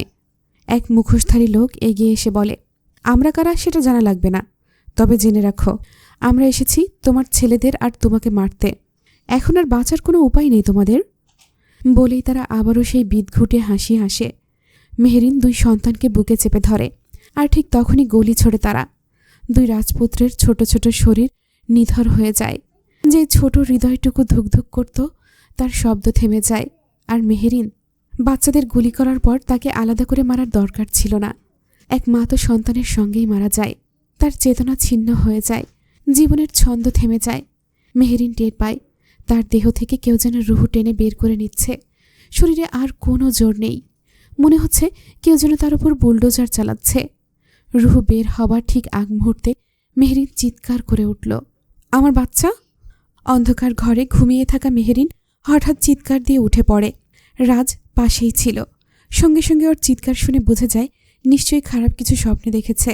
রাজ তাড়াতাড়ি মেহেরিনকে শক্ত করে জড়িয়ে ধরে, মাথায় আলতো করে হাত বুলিয়ে দিতে দিতে বলে, এই বৌজান, কি হয়েছে? খারাপ কিছু দেখেছ? ভয় পেয়েছ? মেহেরিন তখন পাগলের মতো একদম ছেলে মানুষের মতো বলতে থাকে, আমার বাচ্চা, আমার বাচ্চা, ওদের মেরে ফেলেছে, আমার বাচ্চা। বলতে বলতে ওর কান্না একদম জোয়ারের মতো আসতে থাকে। রাজ মেহেরিনকে শক্ত করে বুকের ভেতর জড়িয়ে ধরে আর বলে, কিছু হয়নি, আমাদের সন্তান ঠিক আছে পাখি, কিছুই হয়নি, তুমি শান্ত হও আমার জান, প্লিজ শান্ত হও, কিছু হয়নি। কিন্তু মেহেরিন তখন নিজের মতো করেই বলতে থাকে। একসময় ওর কান্নার গতি বেড়ে যায়, বুক ফেটে কান্না আসে, হাহাকার করে ওঠে। ওর চিৎকার আর কান্নায় ঘুম ভেঙে যায় দুই সন্তানেরই। ওরাও কান্না শুরু করে দেয়। শিশুদের কান্না কানে আসতেই মেহেরিন উন্মাদিনীর মতো ছুটে যায় ওদের কাছে। একজনকে কোলে তুলে নেয়, আর একজনকে নিতে চায়, কিন্তু পেরে ওঠে না। রাজ তখন পাশে গিয়ে সাহায্য করে, দুজনকে কোলে দিয়ে দেয় মেহেরিনের। মেহেরিন সন্তানদের কোলে নিয়েই এলোপাথারি বাচ্চাদের গালে কপালে সারা মুখে চুমু খেতে থাকে, বলতে থাকে, আমার সোনা, আমার জান, আমার 7 রাজার ধন, আমার কলিজা তোরা। রাজ চুপচাপ দাঁড়িয়ে থাকে। মেহেরিনকে সময় দেয় নিজেকে সামলানোর, কারণ রাজ জানে এই কষ্ট, এই ভয়, এই যন্ত্রণাগুলো প্রকাশ না করলে মেহেরিনের শান্তি মিলবে না। কিছুক্ষণ পর রাজ এক গ্লাস পানি এনে মেহেরিনের সামনে ধরে বলে, নাও, এটা খাও আগে। মেহেরিন কিছু না বলে সেই পানি খেয়ে নেয়। রাজ অনুভব করে মেহেরিনের শরীরটা কাঁপছে। সে আবার বলে, বাচ্চাদের আমাকে দাও, তুমি একটু বসো। কিন্তু মেহেরিন দেয় না। রাজ বোঝে এই মুহূর্তে সে সন্তানদের ছাড়বে না। তাই রাজ নিজেই মেহেরিনকে কোলে তুলে বিছানায় বসিয়ে দেয়। ঠিক তখনই দরজায় টোকা পড়ে। রাজ এক দীর্ঘ নিঃশ্বাস ফেলে দরজার দিকে এগিয়ে যায়। সে জানে সবার ঘুম ভেঙে গেছে, সবাই চলে এসেছে। হয়ও তাই। দরজা খুলতেই রাজ দেখে বাইরে দাঁড়িয়ে আছে মালিহা মির্জা, রূপা বেগম, ফিরোজ মির্জা, ফায়জা চৌধুরী, আকরাম চৌধুরী, লাবিব, লামিয়া, মেহবুবা, মেহের, রিদ, চুমকি, শান্ত, আরশ, আরফা, মাহির। সকলেই হাজির, কেউ বাদ যায়নি, এমনকি কুলসুমও। ফিরোজ মির্জা জিজ্ঞেস করেন, কি হয়েছে বাবা রাজ? মেহমা এমন চিৎকার করলো কেন?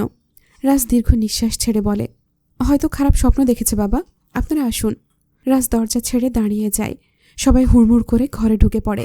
আর ঘরে ঢুকেই দেখে মেহেরিন 2 সন্তানকে নিজের বুকের ভেতর জড়িয়ে রেখেছে, যেন চাচ্ছে বাচ্চাদের নিজের শরীরের ভেতর ঢুকিয়ে ফেলতে, যেন কেউ কোনো ক্ষতি করতে না পারে। সে একটানা বলেই চলছে, আমার বাচ্চা, আমার বাচ্চা। চুমকি এগিয়ে গিয়ে মেহেরিনকে ধরে বলে, এই মেহু সোনা, কি হয়েছে? খারাপ স্বপ্ন দেখেছিস? ভয় পেয়েছিস সোনা? মেহেরিন কিছু বলে না, শুধু নিঃশব্দে ব্যথা আর ভয়ে বুকে চেপে নিজের সন্তানদের আঁকড়ে রাখে, নিজের জীবনটা আঁকড়ে ধরে, যেন তাতে মৃত্যুর ছায়া না পড়ে। সবাই বেশ অস্থির হয়ে ওঠে মেহেরিনের এমন অবস্থায়। রাজ শান্তভাবে বলে, আপনারা চিন্তা করবেন না, আমি যতদূর বুঝতে পারছি ও একটা খারাপ স্বপ্ন দেখেছে হয়তো, আর সেই স্বপ্নটা সম্ভবত আমাদের বাচ্চাদের নিয়েছিল, তাই এমন আচরণ করছে। আমাদের উচিত ওকে একটু সময় দেওয়া, ও নিজেই সব কিছু বলবে। সবাই মাথা নাড়ে। চুমকি এক গ্লাস পানি এনে মেহেরিনের মুখের কাছে ধরে বলে, এটা খা, কিছুই হয়নি, তুই একটা স্বপ্ন দেখেছিস। না জানি কি দেখেছিস, কিন্তু আমি জানি আমার মেহু ভয় পাওয়ার মতো মেয়ে না। ভয়ঙ্কর কিছু না হলে তুই এমন করতি না। মেহেরিন চুমকির চোখের দিকে তাকায়। চোখে জমে থাকা জল ঠেলে দেওয়ার আগে এক টুকরো আত্মবিশ্বাস খুঁজে নেয়। চুমকি চোখের ইশারায় পানি খাওয়ার জন্য বলে। মেহেরিন চুপচাপ পানিটা খেয়ে নেয়। চুমকি তখন বলে, একটা কথা বলি, জানি না তুই স্বপ্নে কি দেখেছিস, তবে আন্দাজ করতে পারছি তোর সন্তানদের নিয়েছিল। শোন, হায়াত মৌতের একমাত্র মালিক আল্লাহ, উনি ছাড়া পৃথিবীতে কারো এত সাহস নেই যে আমার মেহুসোনা আর ভাইয়ার বাচ্চাদের কোনো ক্ষতি করতে পারে। আর যদি কেউ করতেও চায়, তোর মনে হয় এত মানুষ পেরিয়ে সে আসতে পারবে?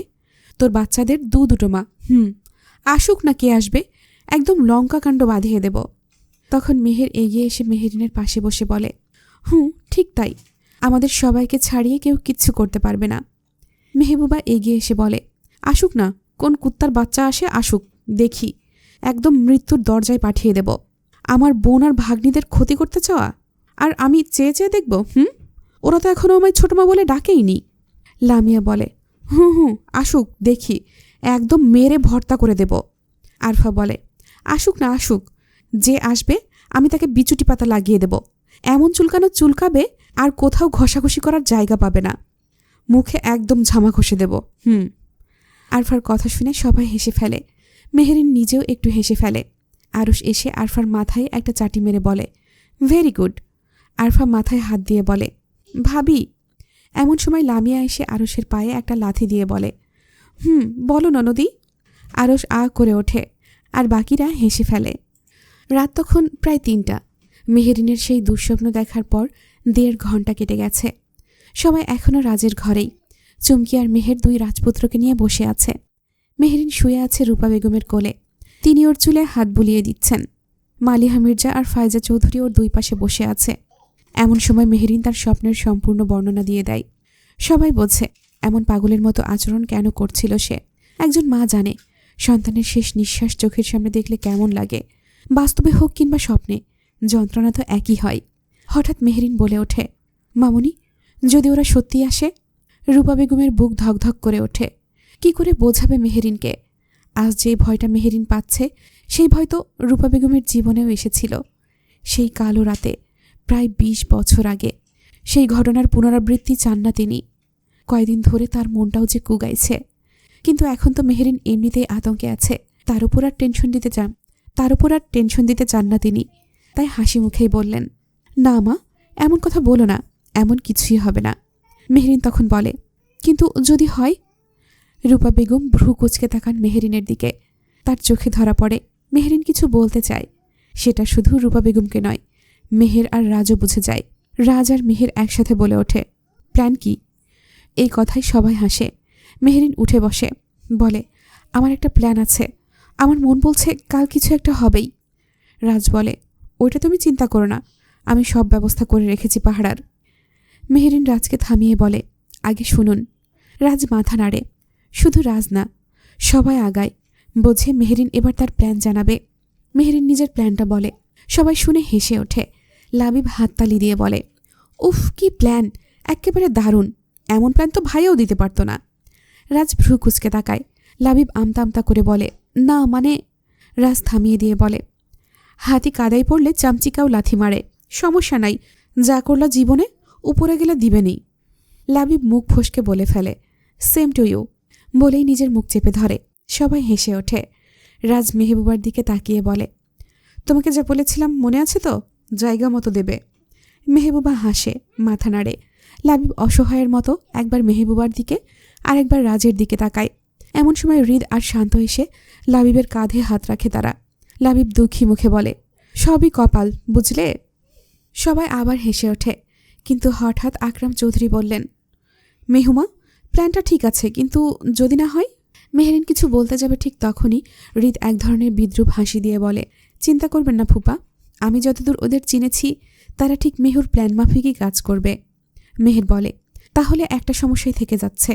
মেহরিন হাসে। রাজ বলে, বাচ্চাদের কথা বলতে চাও, তাই না? মেহের হাসে, উফ ভাইয়া, আপনি এত ইন্টেলিজেন্ট কেন বলুন তো? রাজ হাসে। মেহরিন বলে, ওটা সমস্যা নাই, সেই দায়িত্ব পালন করবে চুমকিমা, ফুপি আর আরফা। সবাই মেহরিনের দিকে তাকায়। মেহরিন সবার দিকে তাকিয়ে বলে, পারবে না? সবাই একসাথে বলে, অবশ্যই। চুমকি কোলের বাচ্চাটাকে একটা চুমু খেয়ে বলে, বেশ পারবো, পারবো না কেন? আরফাও খুশিতে গদগদ হয়ে বলে, আমিও পারবো। মালিহা মির্জা মেহরিনের মাথায় হাত বুলিয়ে বলে, পারবো মা, আমাদের যে পারতেই হবে। ফাইজা চৌধুরী মেহরিনের চিবুকে হাত দিয়ে চুমু খেয়ে বললেন, পারবো আম্মাজান। মেহরিন হাসে। রাজ বলে, আপনাদের চারজনের নেতা হচ্ছে মাহির। মাহির এক লাফে সামনে আসে, হ্যাঁ হ্যাঁ বলো, কি করতে হবে আমাকে? সবাই হেসে ফেলে। মাহিরের কাঁধে রাজ হাত রেখে বলে, 4 নারীকে রক্ষা করতে হবে, সাথে 2 ভাগ্নেকেও। মাহির ভাব নিয়ে বলে, এটা কোনো ব্যাপার? রাজ বলে, যদি কাজটা ঠিকমতো করতে পারো তো পাশের বাড়ির কাজের খালার একটা মেয়ে আছে, নাম সকিনা, দেখতে ভালোই, শুধু গায়ের রংটা একটু কালো, একদম তোমার বোনের কাজলের মতো। চোখগুলো খুব সুন্দর, তবে একটু ট্যারা। ঠোঁটগুলো গোলাপি, তবে একটু মোটা, পুরো বোম্বাই মরিচের মতো। তোমার সাথে সেটিং করিয়ে দেব। রাজের কথা শেষ হতে না হতেই মাহির বুক ধরে উঠে বলে, না। সবাই হাসিতে ফেটে পড়ে। সকাল 7টা। শিকদার বাড়ির বাগানে মানুষজন ভিড় করে জমায়েত হয়েছে, কারণ সেখানে লাইন ধরে বাঁধা আছে 7টি গরু। প্রত্যেকটাই মোটা, তাজা, সুস্থ। কোরবানির ঈদের সকালে যেভাবে হুজুররা গরু জবাই করে, রাজেরও ইচ্ছে ঠিক তেমনভাবেই গরু জবাই করা হবে। গরুগুলোকে একে একে দুব্বা ঘাসের ওপর ফেলে ধরা হচ্ছে। জবাই চলছে। রাজ, লাবিব, হৃদ, আরশ, শান্ত, রাকিব আরও কয়েকজন মিলে। সবাই নিচে দাঁড়িয়ে দেখছে, তবে মেহরিন বারান্দা থেকে দেখছে। পাশে চুমকি আর কুলসুম। মেহরিন এক নজরে তাকিয়ে আছে রক্তের দিকে। জবাই করার পর যখন গরুর গলা দিয়ে কলকল করে রক্ত বের হয়, মেহরিন ভাবে, গরুকে জবাই করলে গরু ব্যথা পায় না, এটা হাদিসে বলা আছে। আবার বিজ্ঞানীরাও এর যুক্তিকতা প্রমাণ করেছে। মেহরিন বাঁকা হেসে বলে, গরুর কষ্ট না হলেও তোদের হবে। চুমকি বলে, কার কষ্ট হবে? মেহরিন হাসি মুখেই বলে, বুঝলি তো জানু, অনেক শকুন পাশে ঘুরঘুর করছে। চুমকি নিচে তাকিয়ে দৃশ্যটা দেখে বলে, হ্যাঁ, রক্ত দেখছে হয়তো। মেহরিন হেসে ঘরের ভেতরে চলে যায়। সময় অনেক গড়িয়ে গেছে। এখন বিকেল 4টা। শিকদার বাড়ির বাগানে বিশাল প্যান্ডেল বাঁধা হয়েছে, সেখানেই চলছে খাওয়া দাওয়া। দুপুর 1টা থেকে খাওয়া শুরু হয়েছে, এখনও চলছে। রাজ পুরো এলাকাকে দাওয়াত করেছে, গরিব দুঃখীরাও এসেছে। শিকদার বাড়ি থেকে আজ খাবার গেছে 5টা এতিমখানায়। সবাই খাচ্ছে আর 2 হাত তুলে দোয়া করছে। কত বৃদ্ধ মানুষ রাজের মাথায় হাত দিয়ে বলছে, আল্লাহ তোমার ভালো করুক। রাজের মনে তখন অদ্ভুত এক শান্তি কাজ করে। যখন সে এমন অসহায় দরিদ্র মানুষের সাহায্য করতে পারে, তখন যেন নিজের অতীত মনে পড়ে। শুধু রাজ না, লাবিবও এমন করে। রাস্তার অসহায় মানুষ দেখলেই খাবার কিনে দেয়, সাহায্য করে। এটা যেন এই দুই ভাইয়ের একটি মহৎ গুণ, যা সাধারণত সবার থাকে না। রাজ দাঁড়িয়ে কথা বলছিল সাব্বিরের সঙ্গে। এমন সময় একটা বৃদ্ধ মহিলা লাঠিতে ভর দিয়ে ধীরে ধীরে এগিয়ে আসে। বয়স অনেক, ৮০ পেরিয়েছে হয়তো। শরীর কেঁপে কেঁপে হাঁটে। রাজের সামনে এসে দাঁড়ায়। রাজ সুন্দর করে হেসে বলে, কিছু বলবেন দাদিমা? বৃদ্ধ ইশারায় রাজকে নিচু হতে বলে। রাজ নিচু হয়। বৃদ্ধ রাজের মাথায় হাত রেখে বলে, তোকে অনেক ধন্যবাদ বাছা। রাজ ইশারা করে একজনকে চেয়ার আনতে বলে। রাজ নিজে ধরে বৃদ্ধাকে চেয়ারে বসিয়ে দেয়, নিজে বসে পড়ে তার পায়ের কাছে। আপনি কিছু বলবেন আমাকে দাদিমা? বৃদ্ধা চোখে জল নিয়ে তাকায় রাজের দিকে। কাপা কাপা হাতে রাজের মাথায় হাত রেখে বলে, আমাকে একটু খাবার দিবি বাচ্চা? রাজ ভাবে হয়তো খাবার মজা লেগেছে, তাই আরেকবার চাইছে। হেসে বলে, আচ্ছা, আমি কাউকে বলছি, আপনাকে দিয়ে দেবে। বৃদ্ধার মুখে হাসি ফুটে ওঠে, কিন্তু সেই মুহূর্তে সেই হাসি মিলিয়ে যায়। মাথা নিচু করে বলে, আমি কারো অনুমতি ছাড়া এখানে এসেছি বাছা। এখানকার কেউ আমায় দাওয়াত দেয়নি। শুধু দেখলাম সবাই আসছে, আর খাবারের গন্ধ আমায় টেনে আনলো। রাজ হাসে, বলে, সমস্যা নেই দাদিমা, আল্লাহর রহমতে খাবার কম পড়বে না। আমি তো খুশি হয়েছি আপনি এসেছেন। আচ্ছা, আপনার সঙ্গে কেউ এসেছে, না আপনি একাই এসেছেন? যদি একা এসে থাকেন, আপনার বাড়ি কোথায় বলুন, আমার লোক গিয়ে দিয়ে আসবে। বৃদ্ধা কেঁদে ফেলেন। রাজ অবাক হয়ে বৃদ্ধাকে জড়িয়ে ধরে বলে, কি হয়েছে দাদিমা, আপনি কাঁদছেন কেন? বৃদ্ধা এবার রাজকে জড়িয়ে ধরে কান্না শুরু করে। রাজ কিছু বুঝতে পারে না। বলুন না দাদিমা, না বললে বুঝবো কিভাবে? বৃদ্ধা বলে, আমার কেউ নাই বাসা। আমি রাস্তায় রাস্তায় ঘুরি, যখন যেখানেই পাই শুয়া পড়ি। কোনোদিন খাইতে পাই, কোনোদিন খাই না। জানিস, আমি আজ প্রায় ২৫ দিন পর খাবার পেলাম। রাজের ভেতরটা কেমন করে উঠল। মনে পড়ে যায় নিজের অতীতের কিছু স্মৃতি। আপনার কোনো ছেলে মেয়ে নেই? বৃদ্ধার কান্নার গতি এবার কিছুটা বাড়ল। রাজ চুপ করে থাকে, শোক সামলাতে সময় দেয়। বৃদ্ধা নিজেই বলে ওঠে, ছিল বাছা, এক ছেলে। সে বড় বাড়িতে থাকে, কিন্তু আমাকে বের করে দিয়েছে, কারণ তার বউ চায় না আমি ওদের বাড়িতে থাকি। অথচ স্বামী মারা যাওয়ার পর আমি কাজ করে ছেলেকে বড় করেছি, পড়িয়েছি। কিন্তু যখন আমার ওকে দরকার হলো, তখন সে আর রাখল না। আমি চাইলে পারতাম নিজের জীবন গুছিয়ে নিতে। ওর মুখের দিকে তাকিয়ে একা কাটালাম সারা জীবন। কিন্তু যার জন্য এত কিছু করলাম, সে বিনিময়ে কি দিল আমাকে? রাজের চোখ মুখ মুহূর্তেই কঠিন হয়ে ওঠে। আপনার ছেলের নাম কি, বাড়ি কোথায় বলুন, আমি ব্যবস্থা করব। বৃদ্ধা না মাথা নাড়ে, জানায় পারবে না। এই সময় সেখানে আসে মেহেরিন, মেহের, চুমকি, মেহবুবা, লামিয়া, আরফা। বাচ্চারা রূপা বেগম আর মালিহা মির্জার কাছে। রাজকে বসে থাকতে দেখে ওরা এদিকে এগিয়ে আসে। এতক্ষণে রিদ, শান্ত, রাকিব, আরশ, লাবিব সবাই এসে রাজের পাশে দাঁড়িয়েছে। মেহেরিন কাছে যেতেই রাজ তাকায় তার দিকে। বৃদ্ধাও তাকায়। বৃদ্ধা রাজকে বলে, ওইটা বুঝি তোর বউ?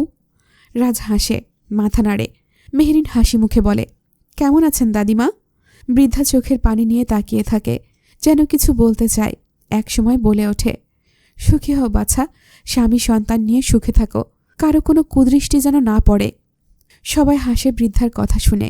রাজ বৃদ্ধার হাতে নিজের হাত রেখে বলে, আমি নাতি হিসেবে একটা আবদার করব আপনার কাছে, আপনি রাখবেন?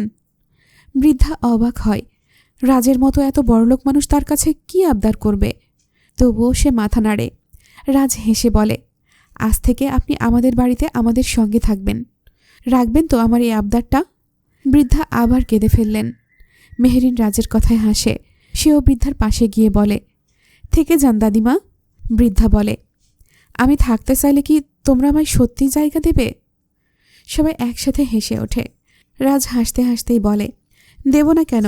আমার একটা নানিমা আছে, তবে দাদিমা নাই। আমি তাকে কখনো দেখিনি। আপনি না হয় আজ থেকে আমার দাদিমা। বৃদ্ধা কাপা কাপা হাতে হাত তুলে দেয়, একটা রাজের মাথায় আর একটা মেহেরিনের মাথায়। সন্ধ্যা ৭টা। শিকদার বাড়ির বসার ঘরে সবাই বসে আছে। সবার মুখে হাসির ছাপ। কথা হচ্ছে আজকের বিশেষ একটি বিষয়ে, রাজ মেহেরিনের ছেলের নামকরণ। হুজুর এসে আগেই নাম রেখে গেছে। একজনের নাম মেহেরাজ শিকদার মাহিন, আর একজনের নাম মায়রান শিকদার মাহিম। দুজনের নাম রাখা হয়েছে বাবা মায়ের নামের সাথে মিলিয়ে। কিন্তু মজার ব্যাপার হলো, এই দুই ভাই দেখতে এতটাই একরকম যে সবাই গুলিয়ে ফেলছে। কে মেহরাজ আর কে মায়রান বোঝা দেয়। তবে মেহেরিন, মেহের, চুমকি আর রাজ চিনতে পারে কে কোনটা। তাই নিয়েই হাসি ঠাট্টা আর মজার রোল উঠেছে। মেহবুবা হাসতে হাসতে বলে, আমি একবার গিয়ে মেহরাজকে আদর করতে চাইলাম, পরে দেখি সে মায়রান। মেহের চোখ টিপে বলে, আসলে ওরা যমজ তো, তা আবার রাজমেহেরিনের মতো এক একটা রূপের আগুন, কেউ কারো থেকে কম না। একটু বেশি ঝামেলা তো হবেই, দুই আগুনে ওরা যে পুড়ে যায়নি এটাই অনেক।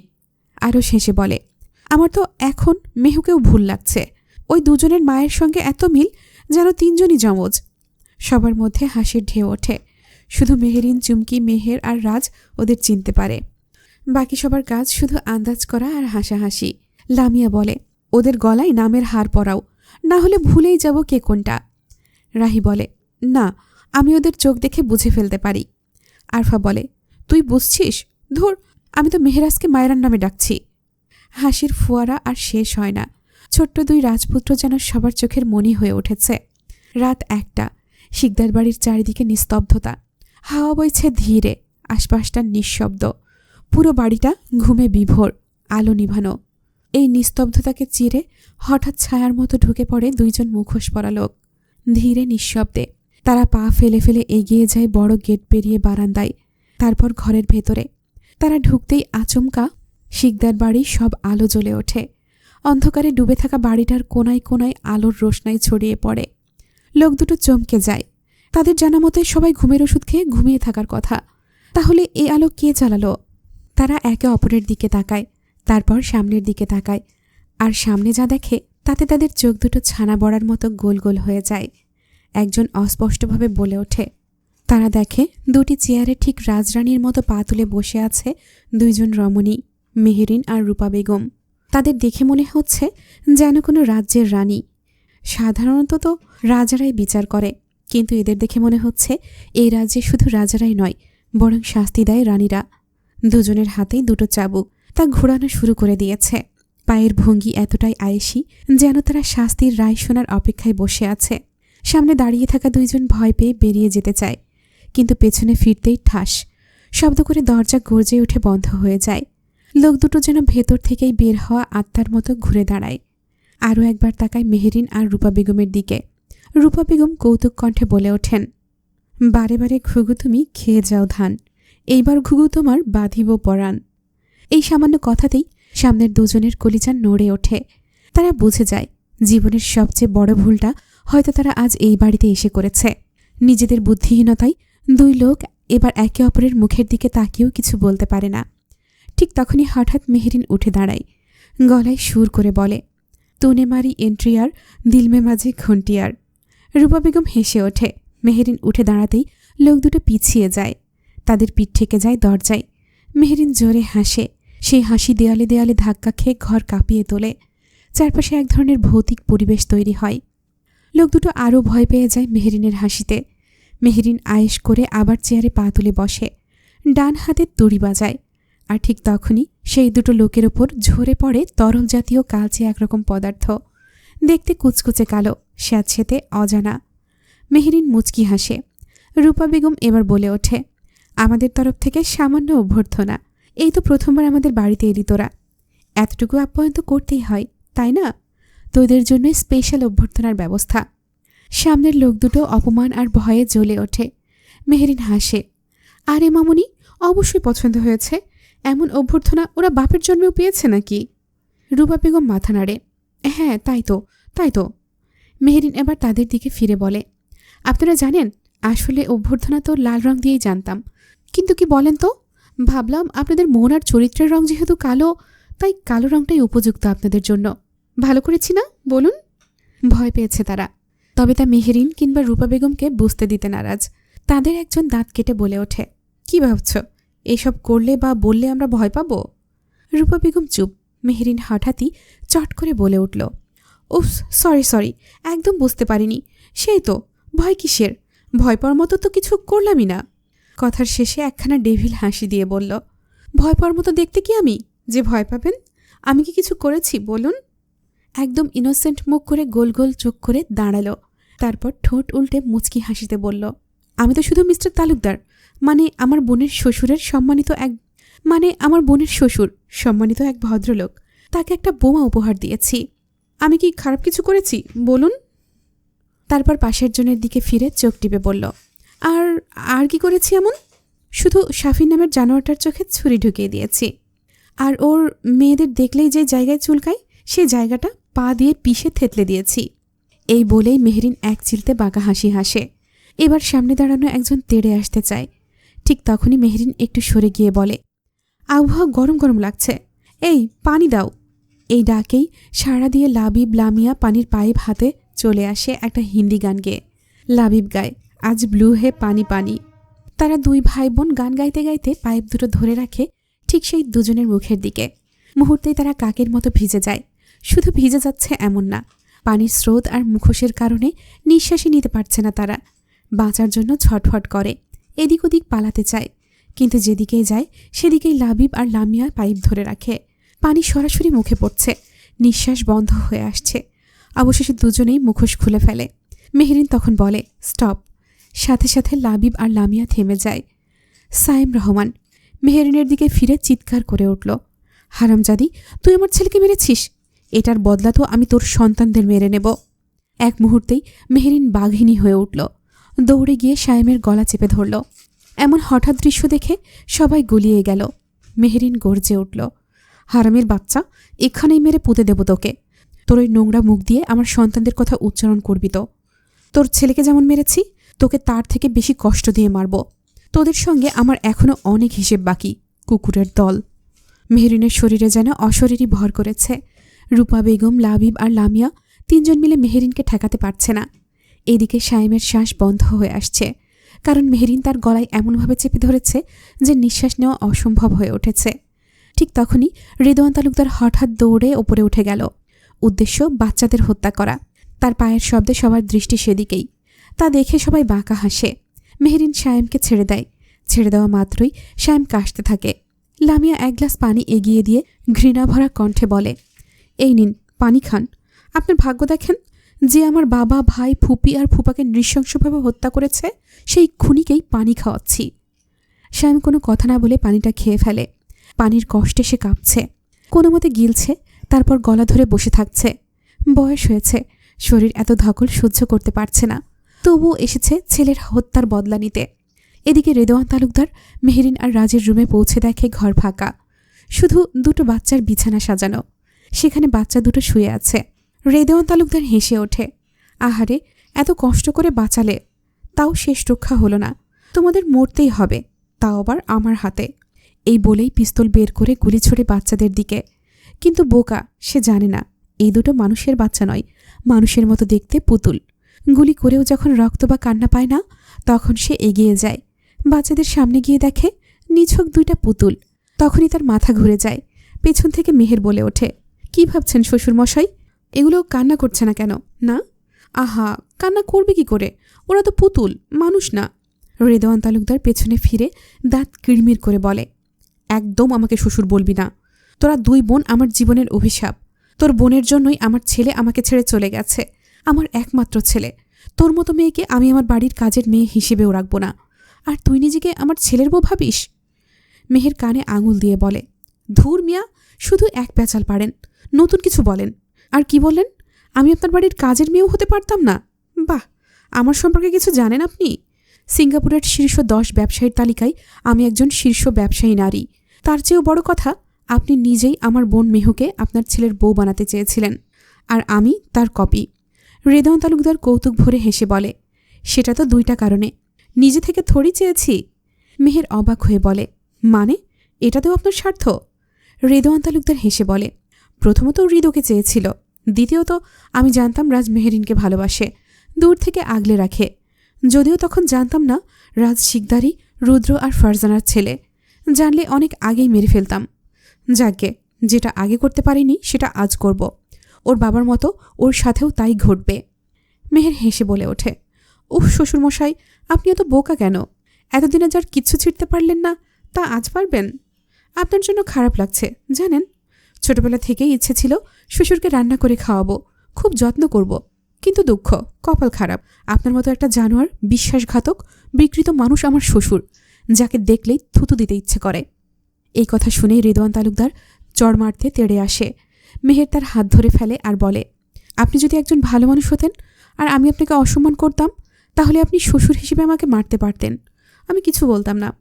কিন্তু আপনি তো সম্মান পাওয়ার যোগ্যই না, আর না আমার গায়ে হাত তোলার যোগ্যতা রাখেন। উপস, আপনি আগে করছি কেন? আপনার সাথে তো তাও যায় না। আর কি যেন বলছিলেন, আপনি আমাকে বৌমা হিসেবে মানেন না? আরে কুলাঙ্গারের পুত, জানোয়ারের সওয়াল, দাদি শাশুড়ির বাল বেচে তালকিনা পুত, ওরে দাদা শ্বশুরের বড় গুলামের পুত্রে, আমাকে কি মানবি না? আরে ভালো শাশুড়ির জানোয়ার বর, তোকে আমি শ্বশুর হিসেবে মানি না। তুই আমার বালের শ্বশুর, বুইড়া খাটাস, বুইড়া বয়সেও একচুল শয়তানি কমে না, তাই না? এক পা কবরে চলে গেছে, তাও শয়তানি সারা শরীরে কিলবিল করে। তুই বাবা হওয়ার যোগ্যই না, স্বামী হওয়া তো দূরের কথা, শ্বশুর হবারও না। তুই তো মানুষ হবারই যোগ্য না। তোর মতো জানোয়ারের সাথে আমার এত ভালো শাশুড়ির সংসার কিভাবে হলো জানি না। অবশ্য সে বোকা মহিলা, জানি না তুই কতটা জঘন্য মানুষ। জানলে হয়তো তোর মতো মানুষের মুখে জুতা মারত। কথা শেষ করে মেহের এক ধাক্কা দিয়ে ফেলে দেয় রেদওয়ান তালুকদারকে। সে উঠে আবার তেড়ে আসে মেহেরের দিকে। এমন সময় হৃদ এসে দাঁড়ায় দুজনের মাঝে। হৃদকে দেখে নিশ্চুপ হয়ে যায় রেদওয়ান তালুকদার। হয়তো সে এখানে হৃদকে আশা করেনি। কতদিন পর ছেলেকে দেখল সে। বিয়ের দিন বাড়ি ছেড়ে চলে গিয়েছিল হৃদ, এরপর আর ফেরেনি, না কোনো খোঁজ দিয়েছে। তবে দূর থেকে ঠিকই নজর রেখেছে ছেলের ওপর। রেদওয়ান তালুকদার হৃদের দিকে তাকিয়ে বলল, কেমন আছিস বাবা? হৃদ আঙুল তুলে বলল, ইস, আপনার মুখ থেকে আমি আমার নাম শুনতে চাই না, একদমই না। রেদওয়ান তালুকদারের ভেতরটা যেন ভেঙে চড়ে গেল হৃদের এই একটি কথাই। পৃথিবীতে সবচেয়ে বড় কষ্ট তখনই হয় যখন সন্তানের চোখে নিজের জন্য ঘৃণা দেখা যায়। তার পরাজয় সেখানেই। তার নিজের রক্ত তাকে ঘৃণা করে, তার মুখ দেখতে চায় না। হৃদ মেহেরের হাত ধরে নিচে নেমে যায়, যেখানে সায়েম আর বাকিরা আছে। রেদওয়ান তালুকদার যেন জড় বস্তু হয়ে গেছে কোনো, নিচে নামতে থাকে। সে চাইলে চলে যেতে পারত, কিন্তু যায়নি। ভেতরটা গুড়িয়ে গেছে হৃদের একটি বাক্যেই। রেদওয়ান তালুকদারকে নামতে দেখে রূপা বেগম হেসে বললেন, আরে আয় আয় হৃদু, তোর জন্যই অপেক্ষা করছিলাম। জানিস, আজ তোর জন্য একটা সারপ্রাইজ আছে। রেদু, তোর মনে আছে কি করেছিলি সেই রাতে? রূপা বেগমের গলা কাঁপছিল শেষের কথাটুকু বলতে গিয়ে। রেদওয়ান তালুকদার কুৎসিতভাবে হেসে ওঠে সেই কথায়। রূপার সামনে এগিয়ে গিয়ে বলে, কি রে রূপা, তোর মনে নেই? চল তবে মনে করিয়ে দিই। তার মুখে হাসি থাকলেও অন্যদের চোখে ঘৃণা ঝরে পড়ে। কেবল মেহেরিন আর রূপা বেগমের মুখে ফুটে ওঠে তীব্র ব্যঙ্গ। রেদওয়ান তালুকদার প্রথমে বলতে শুরু করে, সেদিন আমি প্রথম কি করেছিলাম জানিস? প্রথমে গেলাম রুদ্রের বাড়িতে, সাথে নিলাম সায়েমকে। সেখানে গিয়ে দেখি ফারজানা আর তার মেয়ে, তোর বড় ছেলে হাবিব ঘরে, আর আমাদের পিছু পিছুই এলো কাজের মেয়েটা। জানিস, মেয়েটা খুব বেয়াদব ছিল, নিজেকে একদম ফারজানার রক্ষাকারী ভাবত। আর তোর ছেলে হাবিবও কম না, ছোট হলেও ভীষণ সাহসী ছিল। আমার কাজে বাধা হচ্ছিল, তাই মাথা ফাটিয়ে অজ্ঞান করে দিলাম। আর সেই কাজের মেয়েটাকে মেরে বেঁধে রান্নাঘরে আটকে রাখলাম। বাচ্চাটাকে তুলে দিলাম ড্রাইভারের হাতে। আর ফারজানাকে? এতটুকু বলেই একটু থামে সে, যেন সে খুব মজা পাচ্ছে এইসব বলে। রেদওয়ান হাসতে হাসতে আবার বলে, তাকেও টেনে নিয়ে গেলাম চিলেকোঠার ঘরে। ঠিক সেই সময় দৌড়ে এসে এক ঘুষি মারে লাবিব। সে চিৎকার করে বলে, কুকুরের বাচ্চা, তোকে আজ জানে মেরে ফেলব। রূপা বেগম বললেন, লাবিব? মায়ের ডাকে শান্ত হয় লাবিব। লামিয়া এসে হাত চেপে ধরে লাবিবকে বলে, ভাইয়া, তুমি রেগে গিয়ে কিছু করে ফেললে ভাবিমণির প্ল্যানটা মাটি হয়ে যাবে। হৃদ চুপচাপ তাকিয়ে আছে তার জন্মদাতা বাবার দিকে। এই মানুষটা তার বাবা, এটা ভাবতেই মনে হচ্ছে এখনই মরে যেতে পারলে বাঁচত সে। ভেতরটা ছিঁড়ে যাচ্ছে হৃদের। মেহের তা বুঝে শক্ত করে ধরে আছে হৃদের হাত, চোখের ইশারায় ভরসা দেয়, আমি আছি। হৃদও মেহেরের হাত চেপে ধরে। রেদওয়ান তালুকদার তখন হেসে বলে, বাহ, তুই তো দেখি তোর বড় ভাইয়ের মতোই হয়েছিস। তোর বড় ভাইও এমনই তেড়ে এসেছিল, কিন্তু পরিণতি কি হয়েছিল জানিস? মনে আছে? লাবিব আবার তেড়ে যেতে চায়, কিন্তু মেহেরিন ডাক দেয় লাবিবকে, লাবিব। লাবিব থেমে যায়, ফ্লোরে বসে পড়ে। তার পাশে বসে পড়ে লামিয়া, ভাইকে শান্ত করার চেষ্টা করছে। রেদওয়ান তালুকদার আবার বলতে শুরু করে, একে একে বর্ণনা করে কিভাবে সে হত্যা করেছে ফারজানা শিকদারকে, কিভাবে 15 বছরের সাহসী হাবিবকে মেরেছিল, কিভাবে রুদ্রকে বিশ্বাসঘাতকতা করে পেছন থেকে মেরেছে, কিভাবে আসলামের মৃত্যু নিশ্চিত করেছে। সব বলার পরে সে হেসে ওঠে, ইস, সেদিন যদি রূপা তোকে পুড়িয়ে মারার কথা না ভেবে একদম মেরে ফেলতাম, তাহলে এত ঝামেলাই হতো না। এমন সময় হঠাৎই একটা শব্দ করে খুলে যায় শিকদার বাড়ির দরজা। সেই শব্দে সবাই সেদিকে ঘুরে তাকায়। দরজা খোলার সেই শব্দেই মেহেরিন আর রূপা বেগমের মুখে ফুটে ওঠে বাঁকা হাসি। সেদিকে তাকাতেই রিদওয়ান তালুকদারের মুখের হাসি গায়েব হয়ে যায়। হাসির জায়গায় নেমে আসে কালো অন্ধকার। কারণ তার সামনে যে দাঁড়িয়ে আছে সাবিহা তালুকদার এবং রাহি, দুজনের চোখেই পানি। আস্তে আস্তে ভেতরে ঢুকে পড়ে তারা। সাবিহা তালুকদারকে ধরে আছে রাজ আর শান্ত, রাহিকে ধরে রেখেছে মেহবুবা আর আরফা। সাবিহা তালুকদার ভেতরে ঢুকতেই তাকায় রূপা বেগমের দিকে, অস্পষ্টভাবে আওড়ায়, রূপু। রূপা বেগমও প্রিয় বান্ধবীকে এত বছর পর দেখে নিজের আবেগ ধরে রাখতে পারে না। সেও ডেকে ওঠে, সাবু। হঠাৎ চোখ ঘুরিয়ে সে নিয়ে রাখে রিদওয়ান তালুকদারের মুখে। ইতিমধ্যে রিদওয়ান তালুকদারের কপালে ঘাম জমতে শুরু করেছে, কারণ সে জানে সাবিহা তালুকদার যেমন নম্র, ভদ্র, শান্ত, তেমনই হিংস্র। সাবিহা তালুকদার এগিয়ে যায় স্বামীর দিকে, গর্জে ওঠে, তুমি আমার ফারজানাকে মেরেছ, আর ওর নিষ্পাপ বাচ্চা হাবিবকেও, আসলামকে, রুদ্রকে, এদের সবাইকে মেরেছ। রিদওয়ান তালুকদার কিছু বলতে যায়, কিন্তু তার আগেই সাবিহা তালুকদার ঝাঁপিয়ে পড়ে তার ওপর, জোরে একটা থাপ্পড় মেরে কলার টেনে ধরে ওঠে। তুই মেরে ফেলেছিস ওদের, জানোয়ার। কিভাবে পারলি এই কাজগুলো করতে? যার বাড়িতে খেয়ে পড়ে থেকেছিস তার পিঠে ছুরি চালাতে বিবেকে বাঁধল না? এই, তুই আমার বাচ্চাকেও মেরে ফেলেছিস, তাই না? তাই না? তুই মেরে ফেলেছিলি আমার মেয়েকে। এই কথায় সবাই অবাক হয়ে তাকিয়ে থাকে সাবিহা তালুকদারের দিকে। তিনি গর্জে ওঠে, সেদিন আমি নিজের কানে আমার মেয়ের কান্না শুনেছিলাম, কিন্তু তুই বলেছিলি আমার বাচ্চা মারা গেছে, মরা বাচ্চা হয়েছে আমার। আমার রাহি, মানে ফারজানা আর রুদ্রের মেয়ে, আমার হাতে তুলে দিয়ে বলেছিলি ওকে নিজের মেয়ে মনে করতে। তারা সবাই মরে গেলেও ও বেঁচে গেছে, ওটা আমার সমস্যা না। আমার প্রিয় দুই বন্ধুর মেয়ে আমার নিজের মেয়ের চেয়ে কম নয়, কিন্তু আমার আসল মেয়েকে তুই কি করেছিলি, জানোয়ার? বল। সবাই চূড়ান্ত স্তব্ধতায় ডুবে যায়, কারণ এই কথাটা কেউ জানত না। সবাই জানত সাবিহা তালুকদার মৃত সন্তান জন্ম দিয়েছে, আর অনেকেই তো এটা পর্যন্ত জানত না যে রাহি আসলে হৃদের না, রাজের বোন। এটা জানত শুধু মেহেরিন, রূপা বেগম, রাজ, লাবিব, লামিয়া আর হৃদ। তবে তারাও জানত না যে সাবিহা তালুকদার জীবিত সন্তান জন্ম দিয়েছিল। রিদওয়ান তালুকদার মুখ ফসকেই বলে ফেলে, ও নেই, মেরে ফেলেছি। এই কথাটা যেন বজ্রের মতো আঘাত হানে। সবাই অবাকের চরম পর্যায়ে চলে যায়। সাবিহা তালুকদার পিছিয়ে যেতে যেতে মাটিতে পড়ে যায়। রাজ আর হৃদ দৌড়ে গিয়ে তাকে ধরে ফেলে। রাহি এগিয়ে এসে অসহায় কণ্ঠে বলে, তুমি আমার নিজের বাবা না? রিদওয়ান তালুকদারের ভেতরটা যেন কেমন করে ওঠে। নিজের সন্তান না হলেও রাহিকে নিজের মেয়ের মতো করেই বড় করেছিলেন তিনি। হয়তো প্রথমে স্বার্থের জন্য, কিন্তু ধীরে ধীরে একটা মায়ায় পড়ে গিয়েছিল রাহির প্রতি।